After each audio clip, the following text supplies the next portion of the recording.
je veux qu'on puisse nous afficher le livre de Luc chapitre 9 à compter du verset 1er.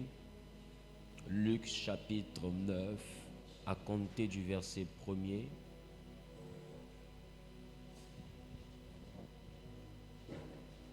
Quelqu'un dit la nuée. La nuée. Luc chapitre 9 à partir du verset 1er. La Bible dit ceci. On lit ensemble s'il vous plaît. 1, 2, 3. Jésus, ayant assemblé les 12. On reprend s'il vous plaît. 1, 2, 3. Jésus, ayant assemblé les 12, leur donna force et pouvoir sur tous les démons, avec la puissance de guérir les malades. Alléluia. Assieds-toi dans la présence de Dieu. Gardons le verset 1er à l'écran, s'il vous plaît. Et puis, je veux m'appuyer sur ce verset pour nous envoyer à comprendre quelque chose. Amen. Vous savez, le monde spirituel est le monde de l'esprit. Amen. Quelqu'un dit Amen. Le monde spirituel est le monde de l'esprit. Quelqu'un dit le monde de l'esprit.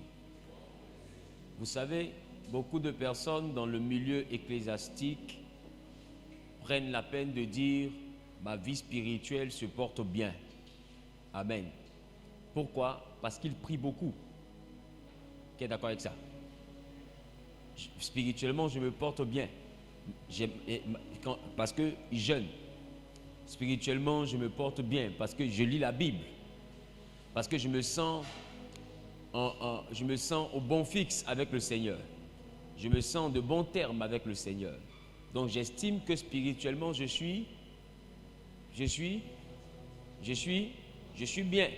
Donc je vis spirituellement. Et quand j'arrive plus à prier, c'est ça? Quand j'arrive plus à prier, quand j'arrive plus à jeûner, quand j'arrive plus à lire la Bible, on dit on dit c'est la mort spirituelle. Maintenant ma question, est-ce que l'esprit est lié à la prière?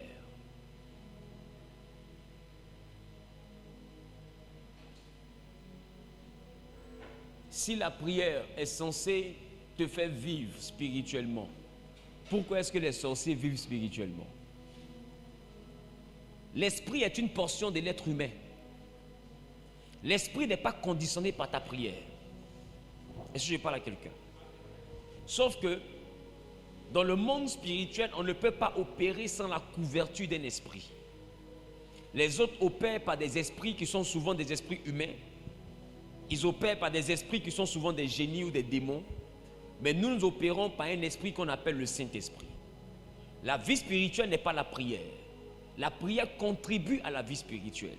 C'est un peu comme si tu dis que la vie c'est foutu. Foutu, du riz, atiéké, igname, toutes ces choses-là contribuent à ta survie. Mais ce n'est pas ça la vie. La vie est au-delà de la nourriture. Donc vous allez comprendre qu'en réalité, quand je prie beaucoup, quand je lis la Bible, je me nourris. Je nourris mon esprit. Je donne de la force à mon esprit. Mais vivre spirituellement, c'est vivre en dehors du corps. Être conscient pendant que je suis en dehors du corps. Aussi longtemps que je ne suis pas conscient de mon existence en dehors de ce corps physique que Dieu a formé à partir de bazar. Bazar qui parle de la poussière, c'est-à-dire il a pris la poussière et il a accompli une œuvre qu'on appelle l'œuvre du potier sur l'argile. Qui me comprend un peu? Et il a bazar, il a formé, il a donné un corps. Et quand il a fini de bazar, qu'il a formé l'homme, la Bible dit il a soufflé dans les narines de l'homme son esprit. C'est cet esprit qui a permis à l'homme de devenir vivant. Donc l'homme n'est pas le corps qu'on a bazar, qu'on a formé. L'homme est l'esprit qui vit dans le corps. Ça veut dire qu'en réalité, avant que ce corps-là ne soit formé, l'homme était déjà créé. L'homme a été créé en Genèse chapitre 1, 26, mais le corps a été formé en Genèse chapitre 2, 7. Ça veut dire que le corps a connu une existence après l'esprit. Voilà pourquoi Dieu va dire à Jérémie, avant que je ne t'eusse formé dans le ventre de ta mère, je te connaissais. Parce que la formation du corps se fait dans le ventre de la mère. Depuis que Adam et Ève ont été formés par Dieu, les autres hommes sont formés dans le ventre d'une femme. Est-ce que je parle à quelqu'un? Donc Dieu a donc mis une machine dans le ventre d'une femme qu'on appelle les entrailles, l'utérus, la matrix, qui permet aux hommes esprits de pouvoir avoir un corps physique. Donc dans le ventre de la femme, il y a en réalité la formation d'un corps à un esprit. Est-ce que quelqu'un me comprend un peu? Donc tu n'es pas le corps, mais tu es l'esprit qui vit dans le corps. Le corps prend forme dans le ventre de la mère, mais l'esprit est connu par Dieu avant même qu'il ne vienne dans le ventre de la mère. Il y a 3 endroits qui existent pour les hommes. Il y a celui qu'on appelle le séjour, c'est-à-dire la vie avant la naissance. Parce que Dieu dit, avant que je ne sois formé dans le ventre de ta mère, je te connaissais. Quelqu'un dit, je te connaissais. Donc, ça veut dire que je te connaissais avant que tu n'aies une forme physique, avant que tu n'aies un corps. C'est que tu étais comment? Tu étais esprit, parce que tout ce qui est esprit est immatériel. Ça veut dire que pendant que tu étais encore immatériel, quand tu n'étais qu'un esprit, je te connaissais. Amen. Et regarde, David dit ceci, et je veux qu'on puisse lire vraiment parce que j'aime la parole de Dieu. Amen. Quelqu'un est avec moi? Quelqu'un est avec moi? Regarde ce que la Bible dit dans le livre de Psaume chapitre 139, le verset 16.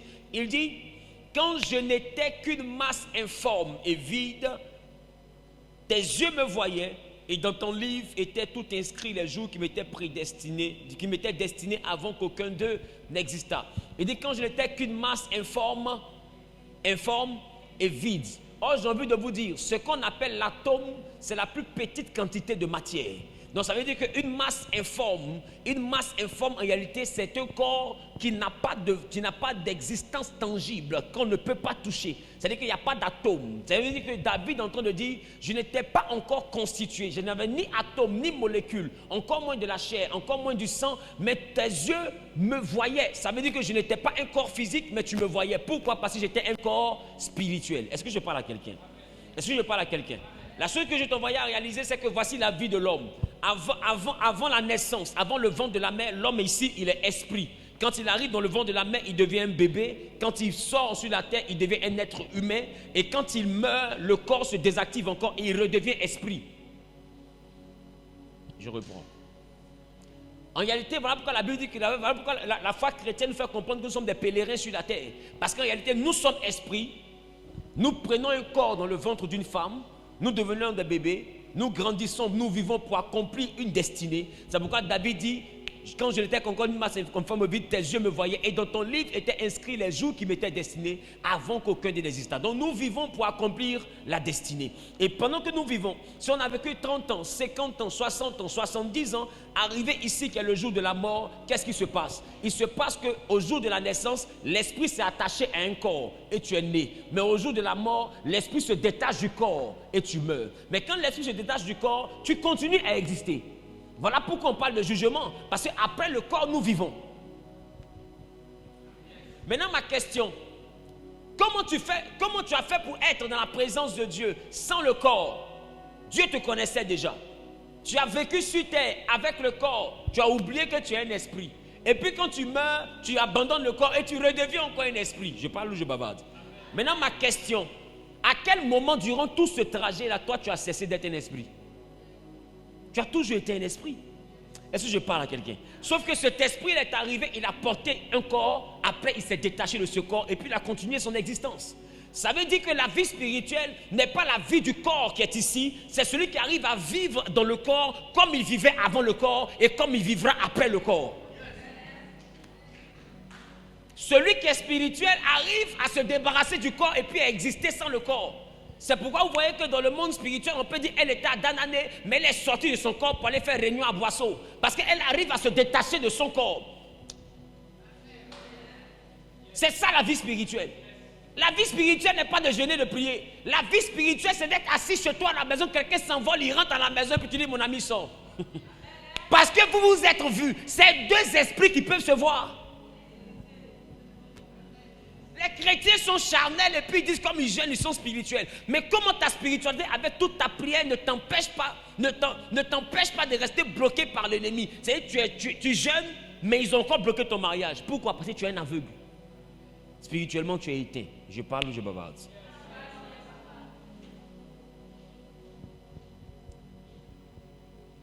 Quelqu'un est fâché? Quelqu'un fâché? Qui veut qu'on parle? Qui veut qu'on se dise les choses telles qu'elles sont?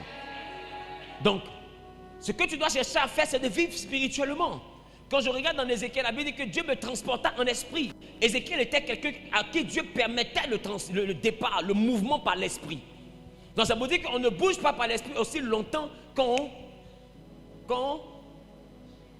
n'a pas de pareil. Il dit, l'esprit de Dieu me transporta. Je vous ai dit que les autres sont capables de vivre par l'esprit, mais pas d'autres esprits. On se comprend? Par d'autres esprits, ils arrivent à vivre par l'esprit. Mais nous vivons par l'esprit, par le choix du Saint-Esprit. Est-ce que je parle à quelqu'un? Est-ce que je parle à quelqu'un? Donc ça veut dire que cette vie en dehors du corps n'est pas possible sans le Saint-Esprit. Mais c'est possible avec un autre esprit. Mais de toutes les manières, que ce soit avec le Saint-Esprit ou sans le Saint-Esprit, tous ceux qui sont spirituels se connaissent entre eux. Je parle de bavade. Tu peux arriver dans un village, quelqu'un peut être spirituel à partir de l'eau sacrée. L'autre peut être spirituel à partir du génie qui est dans la termitière. L'autre est spirituel à cause de l'esprit qui est dans la forêt sacrée. Mais les trois sont spirituels. Qui me comprend un peu? Ils arrivent à sentir. Donc quand tu es spirituel, tu arrives à voir, à certains moments, tu arrives à entendre des choses qui ne sont pas de ce monde, qui sont d'un autre monde. Tu arrives à voir des choses qui ne sont pas de ce monde, qui sont d'un autre monde.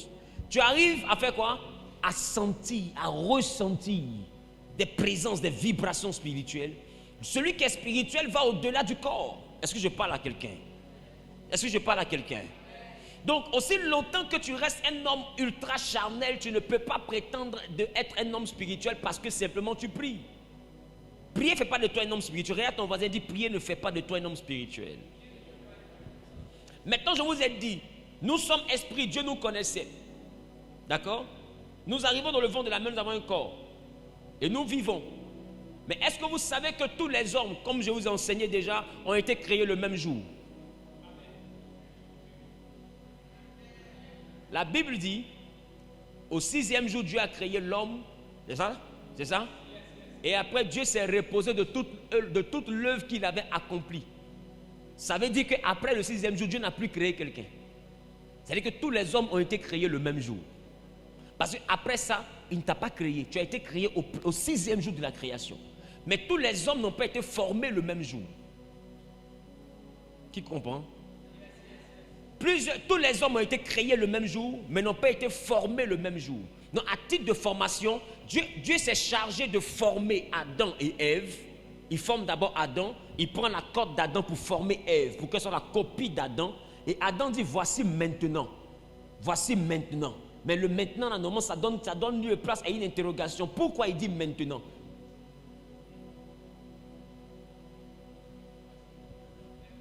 Bref.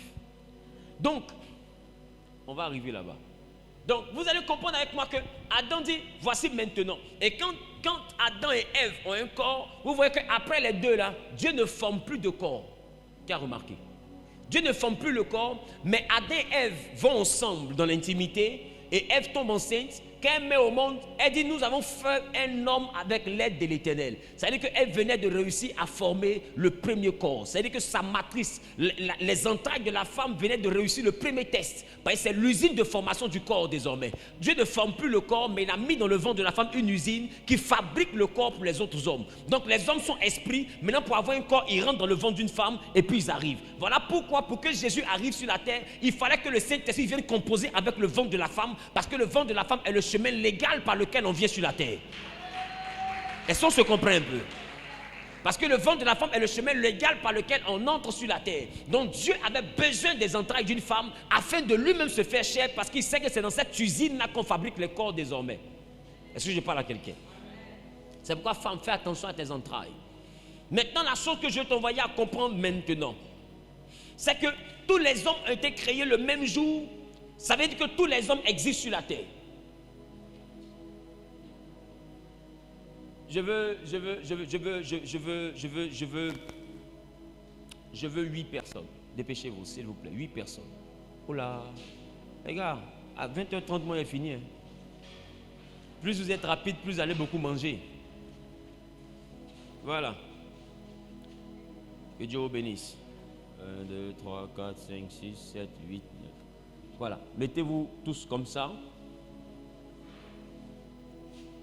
Merci. Ça, c'est avant la naissance. Ça ne veut pas dire que vous allez mourir. Voilà. Chrétiens, vous prenez tout au premier degré. Amen. D'ailleurs, la mort est un gain. Comment on va aller au paradis sans mourir? Amen. On ne peut pas faire omelette sans casser des œufs. Bon, tu ne vas pas mourir maintenant. Voilà. Donc, vous voyez que vous êtes tous créés le même jour. Mais pour être formé, on traverse d'abord la corbeille. Viens, mets la corbeille ici. Donc, on considère celui qui traverse la corbeille, il vient de faire quoi? Vient de naître. Il est passé par le ventre d'une femme, donc il a eu un corps. Viens. Donc, lui, il est né le premier. Ensuite, viens. Il est né, il est pressé pour naître, lui là. Après, lui, vient. Ensuite, elle est née. Ensuite, viens. Voilà. Ensuite, celle-ci. Ensuite, toi, viens. Vous voyez? Ils sont ici. Venez là. Ça, c'est ceux qui sont venus au monde. Donc, ils ont un corps. Ceux-là sont restés dans le monde de l'esprit. Ils n'ont pas de corps. On se comprend? Mais un autre truc ici. Et ceux-là, ils ont vécu leur vie. D'accord? Et pendant qu'ils vivent leur vie, Dieu rappelle un. Ça ne veut pas dire que tu t'en vas. Tu vois que d'autres qui étaient pressés de naître ne seront pas pressés de sauter ici. Mais ce n'est qu'un exemple. Alléluia. Donc, viens. Voici, Dieu le rappelle, il est au paradis. Dis Amen. Amen. Voilà. Viens. Dieu te rappelle aussi, tu es censé être au paradis après le jugement. Donc, stop. Vous voyez que ici, c'est la barrière de la mort. Ici, c'est la barrière de la vie. Donc, ici, ils sont des esprits. Ici, ce sont des êtres humains, ceux qui vivent encore sur la terre. Ici, c'est ce que nous appelons des défunts. La personne est vivante, elle est décédée, prédestinée au paradis parce qu'elle est morte avec le Seigneur Jésus. On se comprend un peu? Acclamons Dieu pour le vivant au paradis. Maintenant, après l'acclamation, ce que je vais t'envoyer maintenant à comprendre. Tu vois que tous ces hommes-là sont encore sur la terre. Ils sont sur la même ligne. Tout ça là, c'est la terre. La terre a sa version visible et sa version invisible. Voilà pourquoi la Bible dit au commencement, Dieu créa les cieux et la terre. La terre était informe et vide. David a dit quoi? Quand je n'étais qu'une masse informe et vide. C'est-à-dire qu'il était encore qu'un esprit. Donc il dit encore, la terre était informe et vide. Tu vois que dans Genèse et puis dans Apocalypse, c'est la même expression qu'on utilise pour dire que je n'avais pas de corps. C'est-à-dire que la terre, avant d'être formée, a été esprit. La terre a d'abord été spirituelle avant d'être matérielle. Donc la terre spirituelle est habitée par tous les hommes créés. La terre spirituelle est habitée par tous les hommes créés. La terre physique est habitée par tous les hommes, les êtres humains qui existent, qui ont un corps, qui sont venus par la naissance. Et l'autre portion de la terre spirituelle est habitée par les défunts. Donc depuis que les hommes meurent, depuis ton arrière-grand-père, personne n'est monté au ciel. Il y a un quartier ici qu'on appelle le séjour des morts. Une fois que tu traverses ça, tu habites dans le séjour des morts. Mais le séjour des morts, tenez-vous bien, n'est pas dans le ciel. Le séjour des morts est sous la terre. Voilà pourquoi pour arriver au séjour des morts, il a fallu que notre Seigneur Jésus soit enseveli dans le cœur de la terre. Parce que c'est dans le cœur de la terre que se trouve le séjour des morts. Voilà pourquoi le séjour des morts, en réalité, c'est un quartier, c'est même une ville, c'est plus qu'un pays, c'est plus vaste même que le monde dans lequel nous vivons. Je parle. Et depuis Samori Touré, Sundiata Keïta, Hitler, tout le monde est encore là-bas. Même Moufoué Boigny, tout le monde est encore là-bas. Tout le monde est dans le séjour des morts. Et vous allez voir dans le livre de Samuel, vous allez voir que Saoul allait consulter une femme nécromancienne. Et pendant qu'il la consultait, la Bible dit qu'elle va invoquer les morts et le mort qui montait. Elle dit celui qui monte à la face d'un Dieu. Et après, elle détermine que c'est le prophète Samuel. Et elle dit à Saoul, tu m'as trompé, tu es Saoul. Parce qu'il s'était déguisé. Mais la chose qui me plaît, c'est que la femme, pendant qu'elle évoque, elle est sur terre avec Saoul et elle dit, elle le voit monter. C'est que le séjour des morts est en bas. C'est la raison pour laquelle dans nos villages, nos grands-parents, pour parler à nos ancêtres, donnent la boisson à la terre. Tu ne vas jamais les voir vouloir parler aux parents qui sont partis, c'est-à-dire qui sont dans ce groupe-là, en levant les yeux vers le ciel. Ils s'abaissent toujours, ils parlent là. Parce que c'est là. Maintenant, ma question, si vraiment c'était mensonges qui ne sont pas en bas, pourquoi au Bénin ils font la même chose? Au Togo ils font la même chose? Au Burkina ils font la même chose? En Éthiopie ils font la même chose? Qui a dit à tout le monde que les morts sont en bas? D'ailleurs, quand quelqu'un meurt, qu'on l'ensevelit, là où on l'enterre, on appelle ça sa dernière demeure. Une demeure, juridiquement parlant, c'est une maison.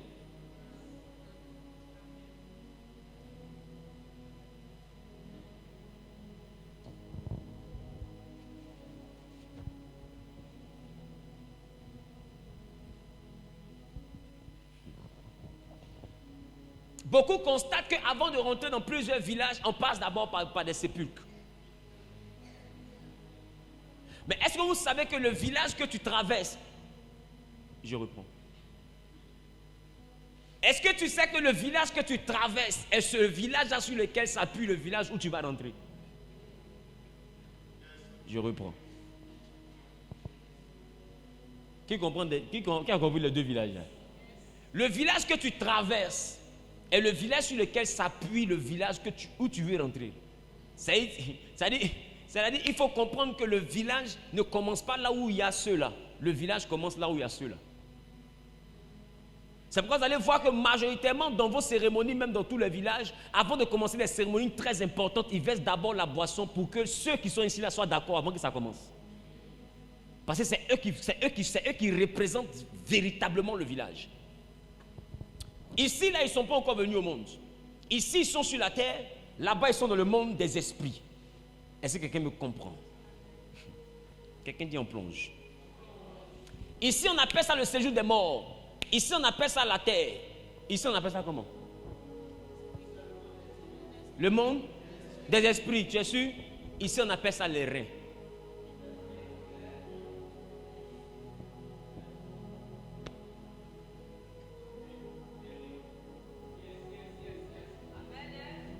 Regarde, pour passer d'ici au monde des vivants, on passe par le ventre de la femme. Mais en réalité, pour quitter l'invisible, pour venir dans le ventre de la femme, on quitte dans le ventre de l'homme. Parce que c'est l'homme qui garde dans ses reins tous les hommes que Dieu a créés.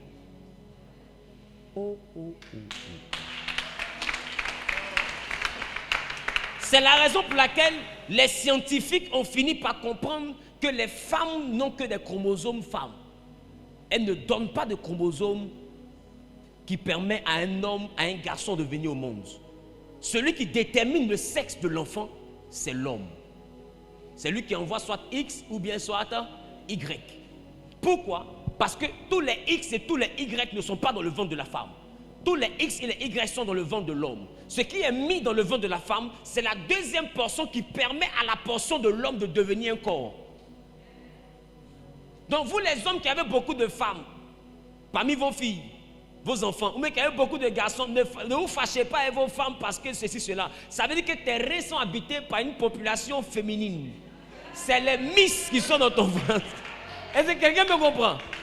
Est-ce que quelqu'un me comprend? Il ne faut pas en vouloir la pauvre femme. Elle ne peut pas donner autre chose qu'une femme. Parce qu'elle est femme. C'est pourquoi Abraham a dit on l'appellera femme. Ce que vous ne comprenez pas, que vous allez comprendre demain, c'est que tous ceux qui ont été nommés par l'homme portent le nom que l'homme leur a donné et existent pour juste porter le nom. Voilà pourquoi une femme ne peut pas produire un homme. Parce qu'il a dit elle est femme. Point. Donc tout ce qui sort d'elle est femme. Voilà pourquoi même scientifiquement parlant, elle ne peut pas donner un autre truc que ce qu'il produit les femmes. Quelqu'un est fâché? Je parle à quelqu'un. Donc, ici, ils sont dans ce qu'on appelle les reins. Voilà pourquoi la Bible dit qu'Abraham était ici, sur cette ligne. Il était parmi les vivants. Et il a payé sa dîme à Melchisédek. Qui se rappelle déjà? Quand il a payé sa dîme à Melchisédek, plus tard en hébreu, on nous fait comprendre que la dîme qu'Abraham a versée à Melchisédek a profité à un de ses fils qu'on appelle Lévi. Parce que la Bible dit que pendant qu'Abraham payait la dîme à Melchisédek, Lévi était dans les reins d'Abraham.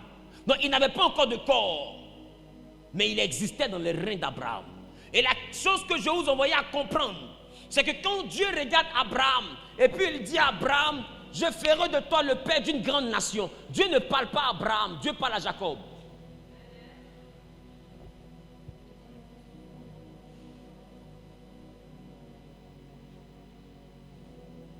On est bien assis? Parce que souvenez-vous, quand Abraham rend l'esprit et qu'il part dans l'autre monde, Abraham n'a seulement qu'un seul fils qui est le fils de la promesse. Un enfant n'est pas une nation. Qui comprend ce que je dis? On se dit encore qu'on parle d'Isaac. Mais Isaac aussi vient au monde, il n'a que 2. Et plus tard, Jacob devient maintenant 12 tribus. Et quand Jacob arrive en Égypte, Dieu envoie Moïse pour dire à Pharaon, laisse partir mon peuple, Israël. Et Dieu précise, il dit, Israël est mon premier-né.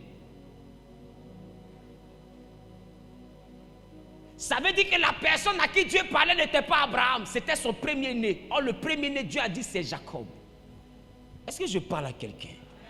Ça veut dire qu'il y a des choses que vous entendez pendant que vous êtes vivant. Ça ne vous concerne pas, ça concerne ceux qui sont dans les reins.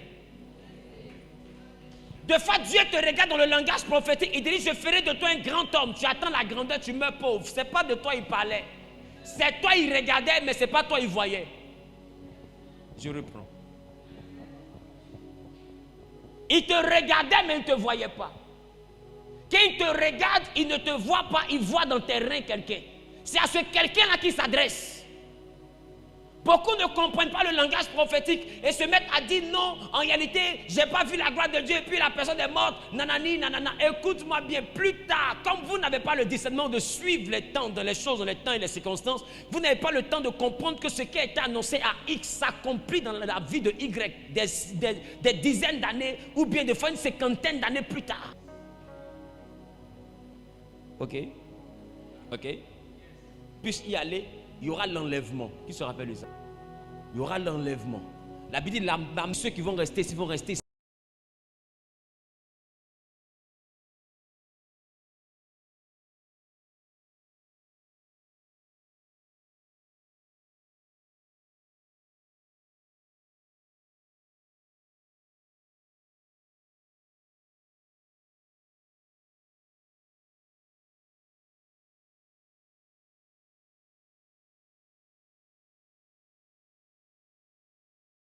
Pour la tribulation, c'est pas ça?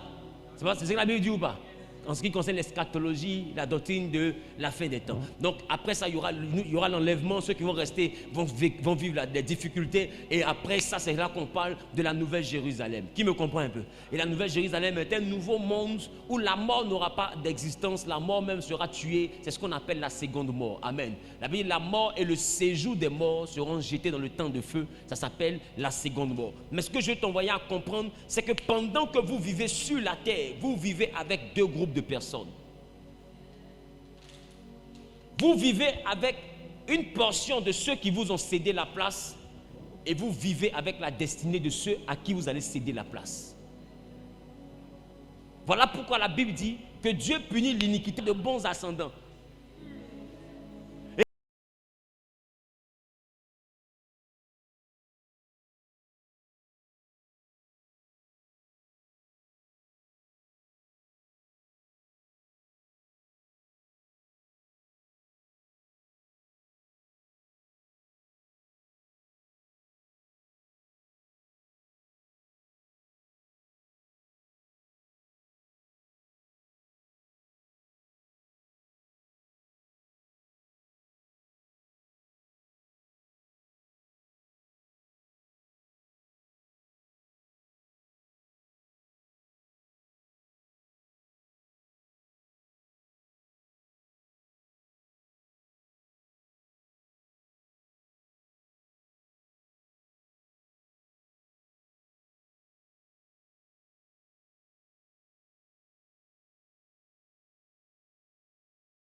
Il y a des gens qui passent leur temps à chasser que des démons parce que ton ascendant était un gros fétiche. Je parle ou je bavarde? Quelqu'un est fâché?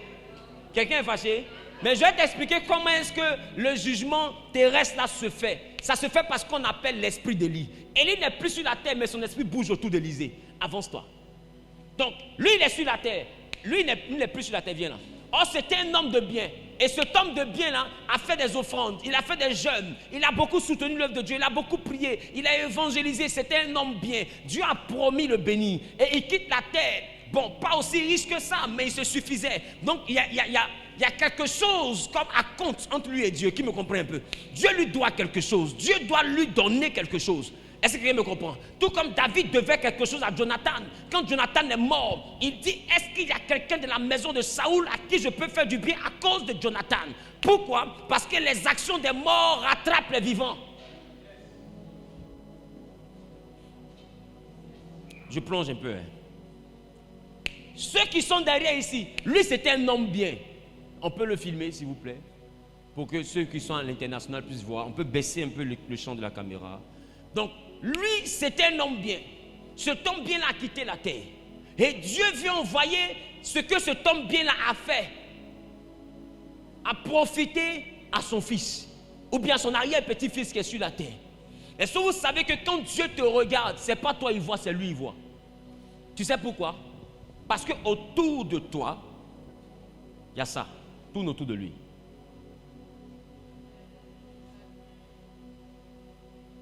Et à chaque fois que Dieu voit ce mouvement-là, Dieu se rappelle de ce que lui il a fait. Et Dieu te bénit à cause de lui. Ce mouvement-là, c'est ça qu'on appelle la nuée des témoins. Ce mouvement-là, c'est ce que Hébreux chapitre 12, le verset 1 appelle la nuée des témoins. Cette nuée-là, elle est constituée d'un transfert de dimension, d'un transfert d'héritage. Oh.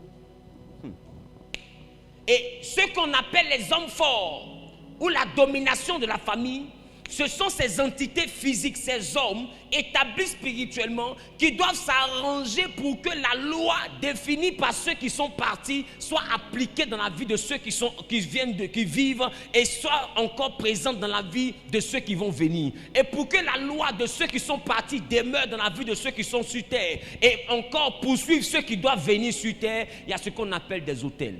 Quand une loi est bâtie sous forme d'autel, elle peut quitter des morts, s'appliquer aux vivants, quitter les vivants, rentrer dans les reins. Elle devient perpétuelle. Pour que la loi, le principe de bénédiction, de malédiction traverse le temps, traverse les générations, même au-delà de la 4e génération, ça doit devenir des autels. C'est la raison pour laquelle, pour que la loi, la grâce de Dieu puisse venir jusqu'à nous, il a fallu que cette grâce soit manifestée par un agneau qu'on immole. Or, on immole lorsqu'il y a un sacrifice. On immole sur un autel. Ça veut dire que la croix était un autel. La croix est le plus grand autel. Et pour que nous puissions bénéficier de ça, jusqu'à je ne sais même plus à quelle génération nous sommes, plus de 2000 et quelques années après, il a fallu d'abord que l'agneau soit immolé sur un autel. Il n'y a que l'autel qui envoie le sacrifice à aller dans le temps.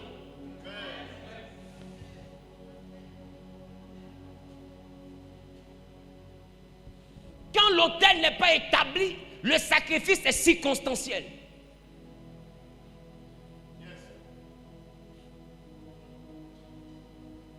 Donc, le mouvement de celui-ci, autour de celui-là, c'est ce qu'on appelle la nuée des témoins.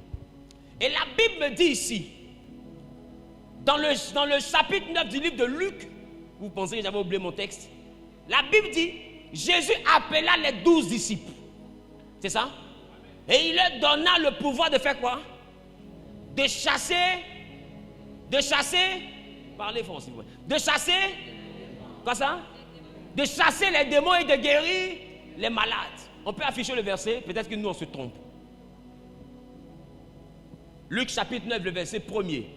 Ayant assemblé les 12, Jésus leur donna la force et pouvoir, sur les démons et la puissance de guérir les maladies. Donc ça veut dire qu'ils avaient reçu un pouvoir, c'est ça? Qui venait de qui? De Jésus, pour faire quoi? Pour guérir. Repars là-bas. Donc, voici des gens ici, je veux Jésus. Je veux Jésus rapidement. Ah, oui, Jésus. Ok, Jésus, calme. Faut pas que tu vas tomber, on dit, fait que Jésus a glissé. Marche.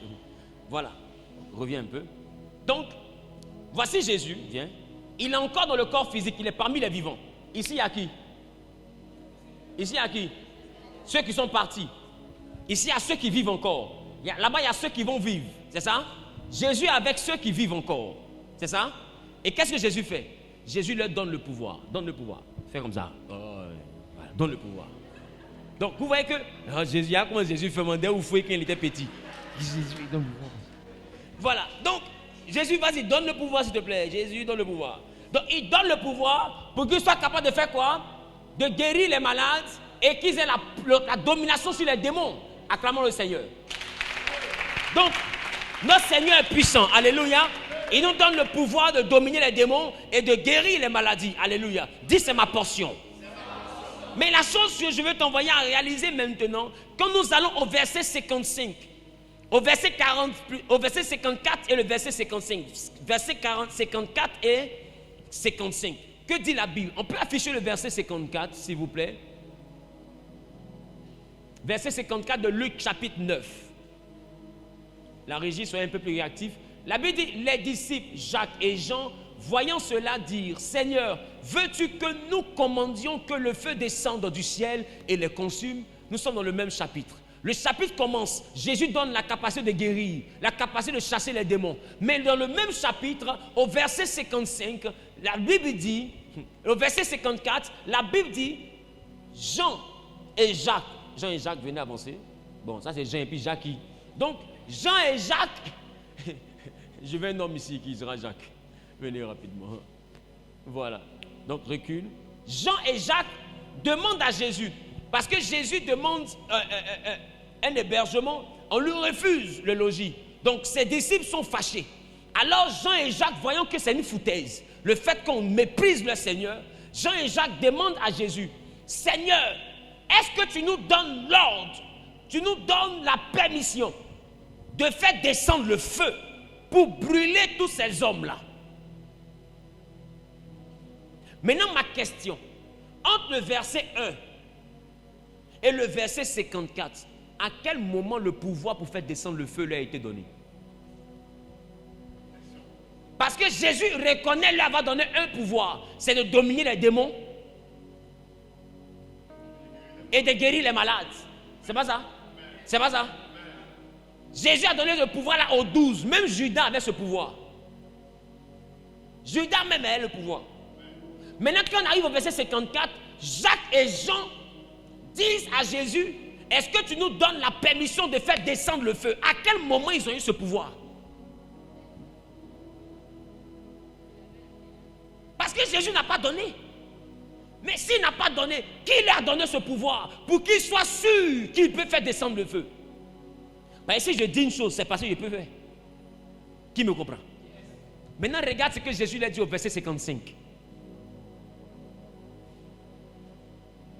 Le verset 55 dit quoi? On peut aller rapidement à la régie, verset 55, s'il vous plaît. La Bible dit, Jésus se tourna vers eux et les réprimanda, disant, vous ne savez pas de quel esprit vous êtes animés. En tant qu'esprit ici est en grec, ça parle de pneuma. Pneuma qui signifie esprit d'abord, mais pneuma aussi signifie chose spirituelle. C'est-à-dire que Jésus est en train de dire, vous ne savez pas de quelle chose spirituelle vous êtes animés. Vous ne savez pas de quelle capacité spirituelle vous êtes animés. Donc Jésus n'a pas dit, vous êtes incapable de le faire. Jésus dit simplement, ce que vous avez là, vous ne connaissez pas bien de quoi il s'agit. C'est une manière de leur dire, quand on reprend quelqu'un, c'est pour le rappeler à l'ordre. Donc c'est comme si Jésus leur disait, calmez-vous. Qu'est-ce qu'ils ont fait de mal pour que vous les brûlez? C'est ce que Jésus venait de dire. Vous ne savez pas quel pouvoir vous avez. Ça veut dire que Jésus donne un pouvoir aux 12. Mais il y a 2 personnes parmi les 12 qui ont un pouvoir que les autres n'ont pas. À quel moment eux, ils ont reçu ce pouvoir? Puisque quand je lis tout le chapitre, et même toute la vie du Seigneur, je ne vois pas le jour où Jésus lui a donné le pouvoir de faire descendre le feu. Mais la Bible dit dans le même chapitre 9, ah, j'aime la parole de Dieu. Ah, quelqu'un dit, j'aime la parole de Dieu. Alléluia. Alléluia. Quelqu'un est là? Quelqu'un est fâché? Quelqu'un est fâché? Alléluia. La Bible dit au verset 28. On repart au verset 28. La Bible dit, environ 8 jours après qu'il lui dit ces paroles, Jésus prit avec lui Pierre, Jean et Jacques. Est-ce que vous ne voyez pas qu'il y a 2 noms qui viennent? Devant là-bas, qui a dit on fait descendre le feu? Jean et Jacques. Entendu, après ça, Jésus a pris 3 personnes. Pierre, Jean et Jacques. Donc il a laissé maintenant les 12. Au verset 1er, il a pris les 12, il lui a donné un pouvoir. Mais à partir de ce verset 28, il enlève 3 dans les 12. Qui remarque? Il retire 3 des 12. Donc il a laissé combien là-bas? Il a laissé 9. Et il est allé dans un endroit secret avec 3. Parmi les 3 là, il y a 2 dedans qui ont dit, eux, ils peuvent faire descendre le feu. Ça veut dire que pendant que Jésus les a pris à 3 là, il y a quelque chose que eux ils ont reçu que les 9 qui sont restés là-bas n'ont pas reçu. Mais ce quelque chose là, ce n'est pas Jésus qui l'a donné. Venez, on va voir. Le verset 28 dit ceci. Jésus prit avec lui Pierre, Jean et Jacques et monta sur la montagne pour prier. Pendant qu'il priait, l'aspect de son visage changea. Alléluia. Et son vêtement devint d'une éclatante blancheur. Le verset 30 dit ceci.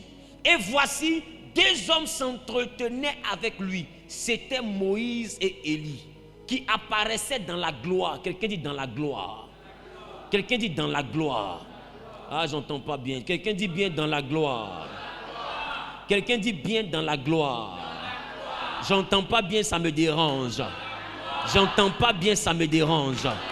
J'entends pas bien, ça me dérange. Donne-moi le nom gloire. Alléluia. Donc, la Bible dit, pendant que Jésus priait, ils sont à 4. Jésus, Pierre, Jean et Jacques. D'accord? Je veux les 4 personnes. Bien. Bien. Donc, regroupez-vous, attrapez-vous les mains. Tu peux t'asseoir. Donc, Jésus, Pierre, Jean et Jacques sont sur la montagne. La Bible dit qu'ils sont en train de prier. Et pendant qu'ils se mettent à prier, ils ont vu que le visage de Jésus est devenu lumineux. Son visage s'est éclairé. Et tout d'un coup, il y a 2 personnes. Reculez un peu comme ça. Toi, va comme ça. Va chez ceux qui sont pas taillés. Toi, tu as sauté les vivants, tu as allé directement. Donc, pendant qu'ils sont en train de prier, le visage de Jésus brille. Ils sentent qu'il y a quelque chose de bizarre qui se passe. Et en même temps, ils voient 2 personnes venir. La Bible dit 2 hommes se sont entretenus avec Jésus. Bien. 2 hommes. Donc, ils font face à Jésus. Jésus fait leur face. Ils font face. Oh, Jésus. Ils font face à Jésus. Et la Bible dit ils s'entretiennent avec Jésus. Et la Bible dit plus tard, c'était Élie et Moïse. Maintenant, ma question. Élie et Moïse, ils sont là-bas, ils sont ici ou ils sont là-bas? Ils sont parmi ceux qui ne sont pas encore nés, ils sont parmi ceux qui vivent encore ou ils sont parmi ceux qui vivaient mais qui sont morts? Ceux qui vivaient mais qui sont morts, non? Très bien. Et pendant que Jésus prie, 2 personnes qui sont dans le monde de ceux qui vivaient, ils traversent la frontière. Et ils viennent voir Jésus pendant que Jésus prie. Jésus est en train de prier. Et ce n'est pas Dieu qui apparaît. Élie et Moïse. La Bible ne me dit pas que Jésus a donné leur nom. La Bible dit 2 hommes s'entretenaient. C'était Élie et Moïse. Mais plus tard, Pierre va dire, quand ils vont se retirer, Pierre va dire, Maître, il est bon que nous demeurons ici. Je vais faire 3 tentes, une pour toi, une pour Élie, une pour Moïse. Qui lui a dit que c'était Élie? Ça veut dire que Élie et Moïse n'ont pas parlé qu'à Jésus.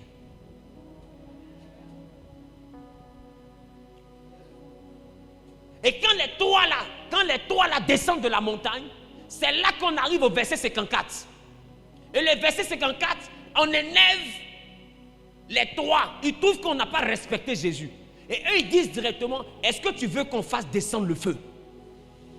Quel zèle! Mais ils parlent comme ça dépend de ce qui s'est passé sur la montagne. Oh, souvenez-vous, le seul prophète à avoir fait descendre le feu dans la Bible, jusqu'on a chanté, Élie a prié. Élie a prié.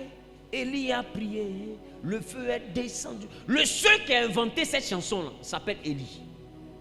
Et ils arrivent sur une montagne où ils rencontrent Élie. Bizarrement, quand ils descendent, ils disent que ce que Élie a fait là, est-ce que Jésus leur donne la permission de reproduire? Et Jésus leur dit, vous ne savez pas quelle chose spirituelle vous avez. Ça veut dire que la chose spirituelle leur a été donnée sur la montagne. Mais par qui? Par le propriétaire de cette onction. Comment est-ce que quelqu'un n'est plus parmi les vivants, revient parmi les vivants et communique quelque chose à un vivant qui plus tard dit qu'il va faire la même chose comme celui qui n'est plus en vie? Votre problème, c'est que vous limitez Dieu au corps. Or, Dieu est Dieu avant ton corps, il est Dieu pendant ton corps et il est Dieu après ton corps. Et j'ai envie de te dire, il y a une chose que Dieu n'a jamais considérée, c'est ton corps. Voilà pourquoi quand tu es encore charnel, Dieu ne fait rien à toi. Dieu commence à se prononcer dans ta vie quand tu commences à devenir spirituel. Parce que Dieu est esprit, il ne communique qu'avec les esprits. C'est pourquoi j'ai envie de te dire, ta vie même sur terre n'est pas utile entre les mains de Dieu. Le corps que tu as sur la terre n'est pas utile entre les mains de Dieu. Ce qui est utile entre les mains de Dieu pendant que tu es sur la terre, c'est la disposition de ton esprit. Voilà pourquoi la Bible dit, la chair est faible, mais l'esprit, lui, il est bien disposé. Dieu ne regarde jamais la chair, il regarde l'esprit. Et quand un homme est charnel, Dieu ne fait rien à lui. Parce que notre Dieu est le chef des esprits, il n'est pas le chef des corps. C'est pourquoi quand vous lisez dans le livre des Galates, vous voyez que la chair, le corps a des désirs contraires à ceux de l'esprit. Dieu n'est pas dans le corps est purement terrestre, Dieu est purement céleste. Pour comprendre le céleste, il ne faut pas être corporel, il faut être spirituel. Oh. Et beaucoup disent que quand quelqu'un traverse cette limite-là, automatiquement, il n'y a plus rien comme communication. Ma question, pourquoi Jésus reçoit Élie et Moïse et plus tard Jean et Jacques confirment qu'il peut faire ce que Élie a fait? Tu vas me dire que c'est Jésus, mais qu'est-ce que tu me dis de ce verset qui dit ce n'est plus moi qui vis? Je reprends.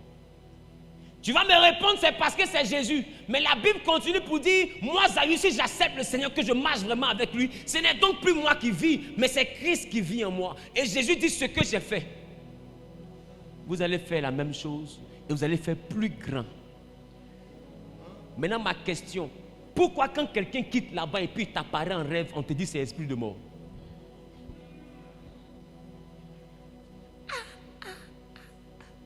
Ce n'est pas forcément l'esprit de mort. Ça peut être l'esprit de mort. Élie et Moïse ne sont pas venus avec un corps physique. Ils sont venus avec leur corps spirituel. Parce que le corps physique était n'importe où, je ne sais même pas. Mais le corps spirituel était encore actif. C'est la raison pour laquelle vous allez voir que Samuel n'a pas cessé d'être prophète même après la mort. La Bible dit, du vivant de Samuel, aucune de ses prophéties, de ses paroles n'est tombée par terre sans accomplissement. Mais la chose qui me choque, c'est que quand Samuel est mort, Saoul va consulter la nécromancienne. Samuel rentre dans le corps de la nécromancienne. Et Samuel dit à Saoul, comme tu m'as dérangé de mon repos, demain tes fils et toi, vous allez me rejoindre dans le séjour ici. Et le lendemain, comme Samuel avait dit, ils sont venus le rejoindre. Et les trois sont morts, Saoul et ses deux fils. C'est-à-dire que la prophétie de Samuel, même dans le séjour, s'est réalisée. Entends, Dieu a dit, dans sa parole, de son vivant, aucune de ses paroles n'est tombée par terre. C'est-à-dire que même quand on l'a enterré, Samuel n'a pas cessé de vivre. Parce que l'accomplissement était lié aux paroles qu'il prononce de son vivant. En réalité, la vie de l'homme ne s'arrête pas, c'est le corps de l'homme qui s'éteint. L'homme n'a jamais été immortel. L'homme a toujours été un immortel. L'homme n'est pas un corps, l'homme est un esprit dans un corps. C'est pourquoi j'ai envie de te dire, que ce soit au paradis ou en enfer, tu es éternel. Et c'est parce que Dieu sait que l'éternité est une dimension de toi qu'il n'a jamais dit qu'il va te tuer. Il ne peut pas te tuer. Dieu ne peut pas faire disparaître un homme. L'homme est éternel. Yes. Alors Dieu te dit, vaut mieux bien te comporter pour que ton éternité, là, que tu passes ça au paradis dans le bonheur. Sinon, tu peux passer ça dans le feu, dans la souffrance. Et lisez, que ce soit dans le paradis ou en enfer, c'est pour l'éternité. Parce que l'éternité est une chose qu'on ne peut pas enlever à l'homme. Je parle? Donc l'homme n'est pas en vie seulement que quand il a le corps. L'homme est un être vivant quand il a le corps.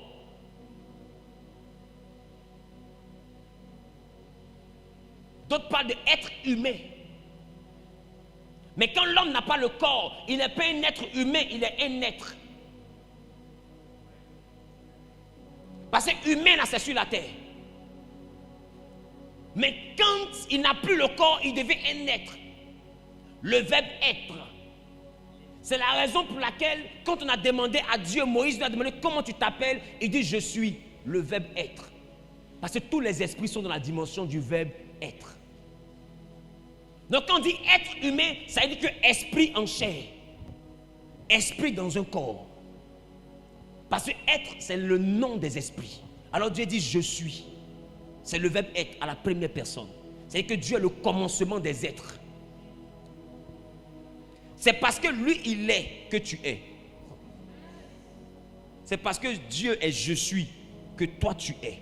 Et c'est parce que toi tu es que Dieu est je suis que lui il est. Et c'est parce que Dieu est je suis que nous sommes. Et c'est parce que Dieu est je suis que vous êtes. Est-ce que quelqu'un me comprend? Il est le Béréchi, le commencement de tous ceux qui sont dans la dimension du être. Donc avec un corps humain ou sans corps humain, tu ne cesses pas d'être un être.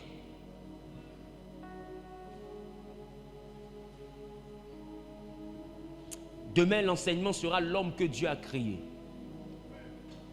Tu vas comprendre que tu es loin de l'homme que Dieu a créé. Tu es très loin, tu as des années-lumière de l'homme que Dieu a créé. Et quand on voit des hommes commencer à développer leur potentiel, ils pensent que c'est parce que l'homme est connecté à Dieu que son potentiel existe. Non, c'est parce que l'homme est connecté à Dieu qu'il découvre son potentiel. Il y a des gens qui ne sont pas connectés à Dieu, mais les esprits leur apprennent leur potentiel. Ce n'est pas les démons qui font disparaître les hommes. Les hommes ont cette faculté-là depuis la création.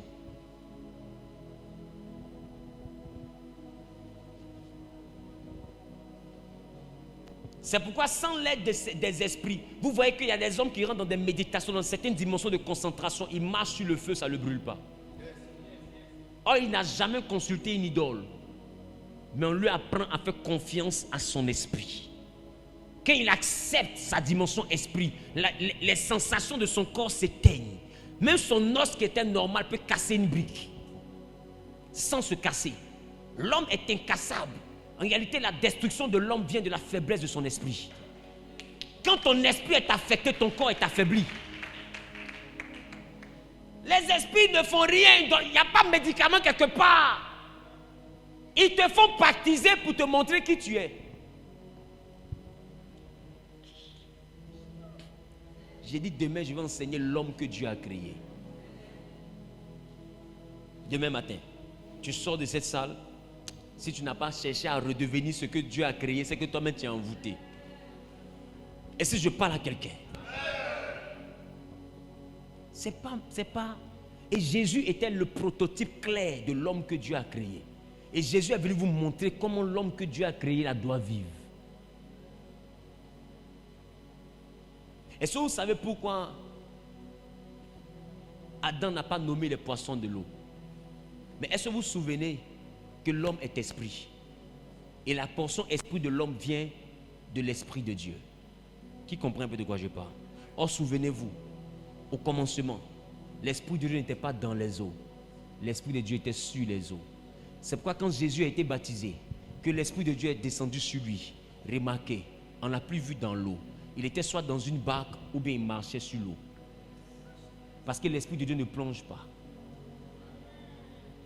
Quand tu prends l'esprit c'est le vent.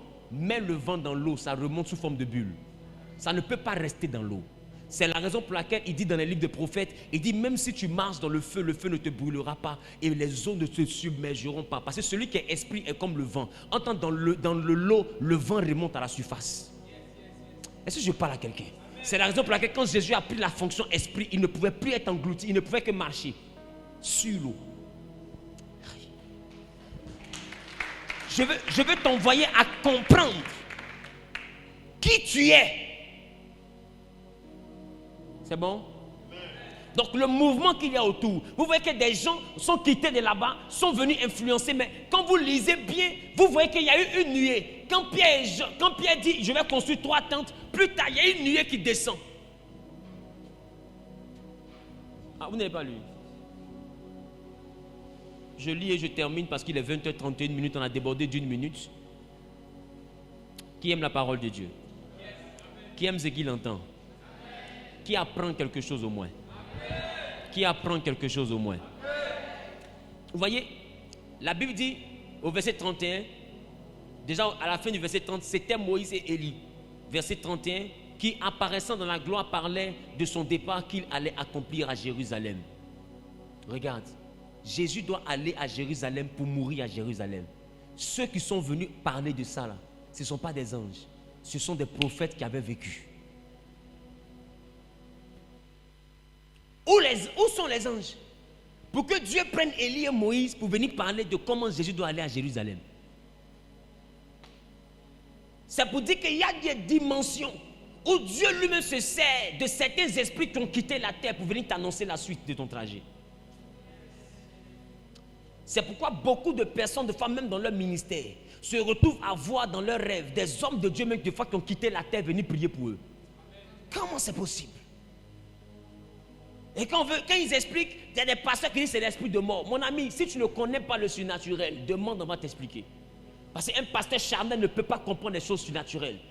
Gabriel était où? Pour que ce soit Moïse et Élie, des gens qui sont morts, qui viennent annoncer à Jésus comment il doit aller à Jérusalem.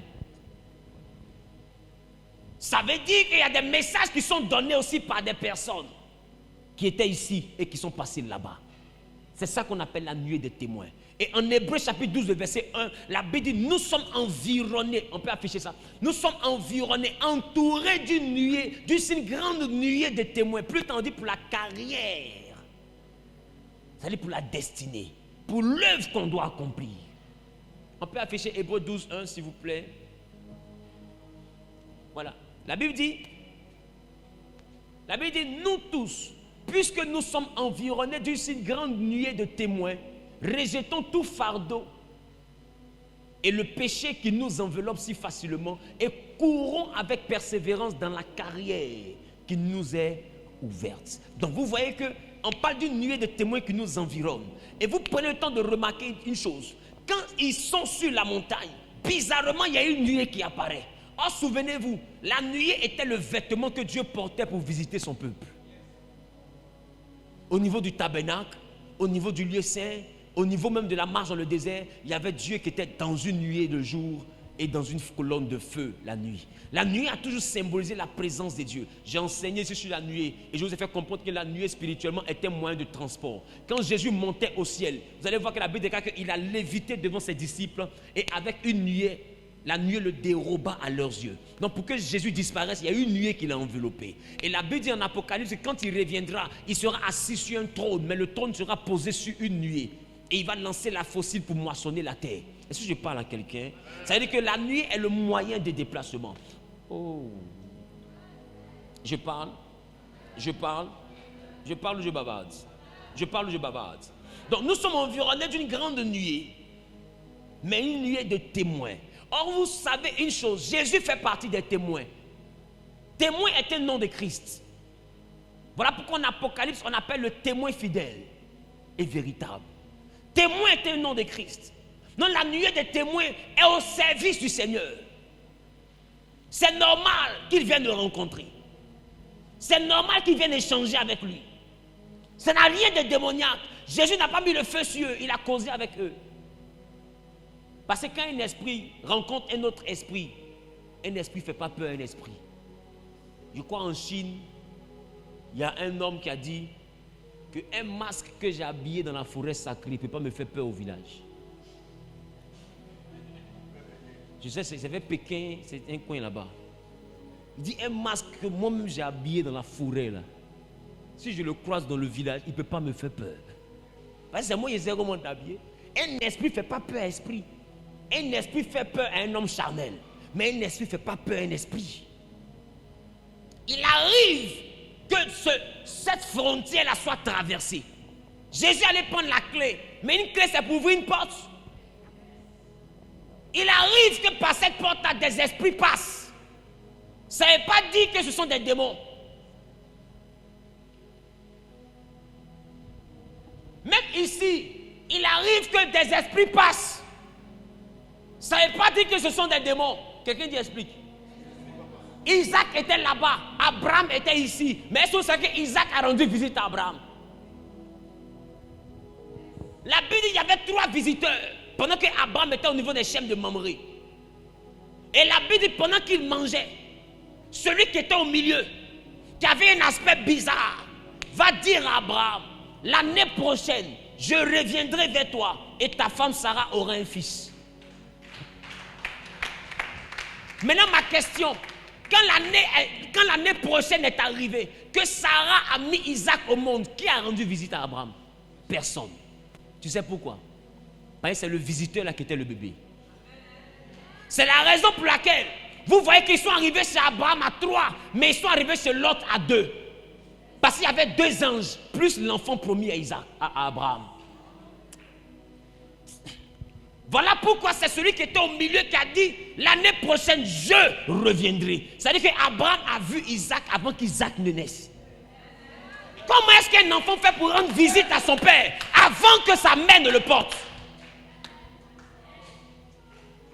Il arrive des moments dans le monde spirituel où les frontières sont traversées par les entités.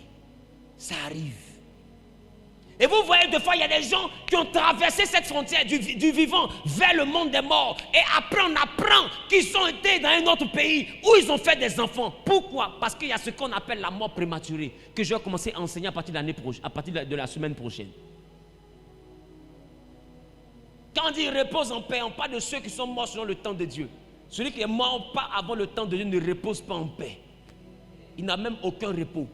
Parce que son repos est dans les jours que Dieu a écrits.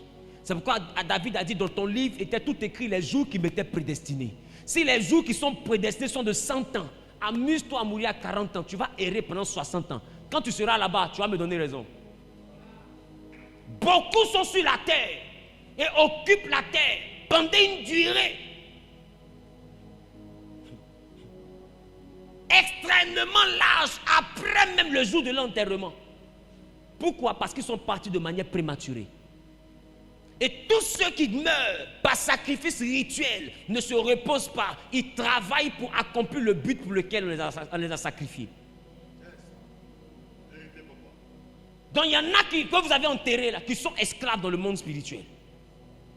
Ils ne sont pas remontés vers Dieu, ils sont encore dans le monde des vivants et sont des esprits qui opèrent auprès de certains hommes d'affaires qui les ont sacrifiés pour produire l'argent. Et quand c'est comme ça, ton argent ne vient plus de tes efforts. Ton argent vient du surnaturel. Parce que celui qui travaille pour que ton argent arrive est un esprit. L'esprit d'une personne qui a été sacrifiée, machinisée, c'est-à-dire programmée par un rituel pour travailler pour accomplir le but pour lequel on t'a demandé le sacrifice. Yes. Est-ce que je parle? Quand tu ne connais pas le monde spirituel, arrête de raconter des histoires. Sinon, explique-moi comment une vieille qui n'a jamais vu Abidjan va rendre visite à quelqu'un en France. Vous n'avez jamais entendu ça? Dites à votre papa, s'il vient, qu'il vienne me voir au village, je le rentre dans ma chambre. Je ne vais pas le manger. Quand lui-même vient, puis il voit photo de sa maman, il atterrit à Abidjan. Tu connais? Est-ce que c'est vous? Tu connais? Le monde spirituel n'a pas la distance. Demain, vous allez comprendre beaucoup de choses. Mais à partir de la semaine prochaine, enfants s'abstenir. C'est bon? Donc c'est ce qu'on appelle la nuée. Et quand la malédiction te suit, c'est parce que dans ta nuée, il y a des acteurs qui ont commis des actions que Dieu doit châtier. Donc leur présence dans ta nuée attire sur toi un jugement. C'est la raison pour laquelle Dieu, sachant que quand nous vivons, nous sommes environnés d'une nuée de témoins qui est rattachée à nos ascendants. Alors qu'est-ce que Dieu fait? Il nous envoie, quand on accepte le Seigneur Jésus, à sortir de la lignée de notre Père, à sortir de la lignée de notre mère et à aller dans la lignée d'Abraham. Voilà pourquoi la Bible dit selon Galates, nous sommes héritiers de la promesse faite à Abraham. Donc quand on accepte le Seigneur, il y a un changement de nuée. Parce que quand on accepte le Seigneur, normalement quand Dieu te voit, il ne doit plus voir ton grand-père ni ton arrière-grand-père. Quand Dieu te voit, il doit voir Abraham, Isaac, etc. Toute cette lignée-là doit apparaître. Pourquoi? Parce que tu es un enfant par adoption. Or, cette lignée-là n'est pas une lignée polluée parce que c'est la lignée qui a été acquittée par le sang de Jésus. Est-ce que tu me comprends? C'est la raison pour laquelle il est bon d'accepter le Seigneur. Parce que le Seigneur favorise dans notre vie le changement de la nuée. C'est pourquoi tu peux être un gagou, tu peux être un dida. Et quand tu peux utiliser Dieu d'Abraham, d'Isaac, de Jacob, et il te répond. Est-ce que ton arrière-grand-père s'appelle Abraham? Tu le connais quelque part? Mais par l'adoption que nous avons en Christ, nous pouvons appeler le Dieu d'Abraham. Parce que le Dieu d'Abraham se reconnaît en nous. Parce qu'Abraham est censé être un membre de notre nuée. Je parle. Donc quand on parle du jeûne pour la restauration de tout ce qui concerne la nuée, ne négligez pas. Ce que tu vis est la conséquence ou est la suite logique de ce que quelqu'un a fait. Ne joue pas avec. Sinon tu vas jouer avec ta vie. Je parle à quelqu'un. Je parle à quelqu'un. Que Dieu te bénisse. Demain nous allons aller dans quelque chose d'un peu plus profond. L'homme que Dieu a créé. On peut acclamer Dieu pour leur vie.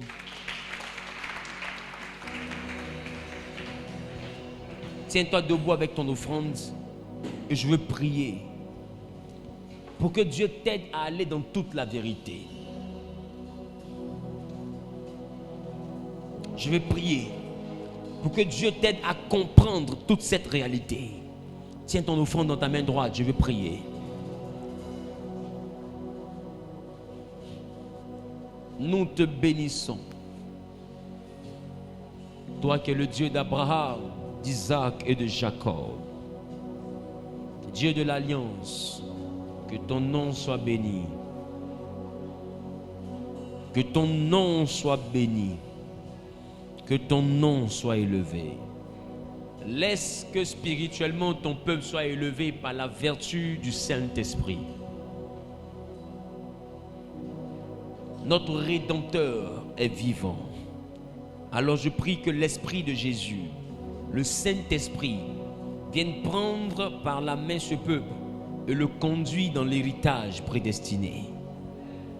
Fais vivre à ce peuple le changement de nuée, la restauration de la nuée. Que les entités qui opéraient dans leur nuée, qui apportaient la condamnation, soient retirées. Et que l'alliance d'Abraham parle dans leur nuée. Que l'alliance de ton peuple parle dans leur nuée. Et que le sang de l'agneau parle dans leur nuée. Afin que la condamnation, qui était un héritage que là avaient légué les ascendants, soit éradiquée par le sang de l'agneau. Gloire, louange te reviennent. Dans le nom de Jésus, j'ai prié. Quelqu'un a dit Amen bien. Vous savez, depuis la semaine dernière, nous avons commencé avec des directives pour la restauration au niveau de la nuée. J'ai vu des personnes commencer à faire leur jeûne en ce qui concerne la nuée et voir dans leurs rêves le grand-parent, c'est-à-dire de son vivant, la personne ne l'a pas connu. La personne a connu sa photo. C'est-à-dire quand il est venu au monde, il a déjà vu la photo de son grand-parent. Il fait le jeûne de la nuée. Il va dormir. La personne qu'il a vue dans la photo que son papa lui a présentée comme étant son arrière-grand-père ou son grand-père, c'est la personne qui veut lui rendre visite dans son rêve. Comment c'est possible?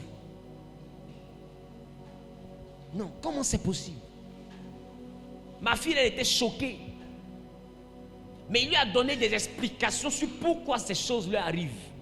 Voici que Élie et Moïse arrivent et ils disent à Jésus comment est-ce qu'il doit aller à Jérusalem. Il lui a donné des explications correctes. Qu'elle s'est levée. Il dit, ma fille, ça là, c'est révélation. Elle dit non.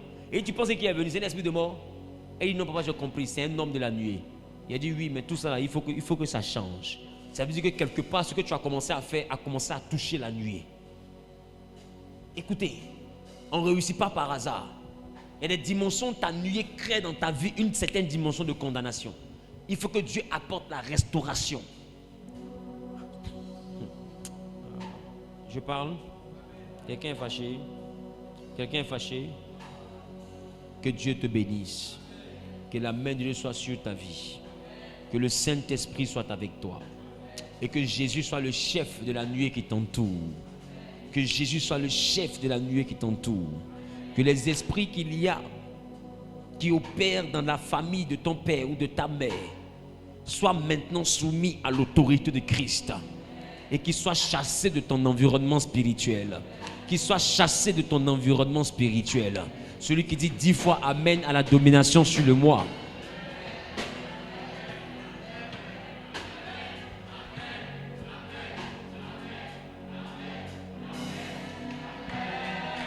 Que Dieu bénisse ton retour, que sa grâce et sa faveur soient sur ta vie. Rentre dans la paix du Seigneur. Rendez-vous demain à 10h. Shalom.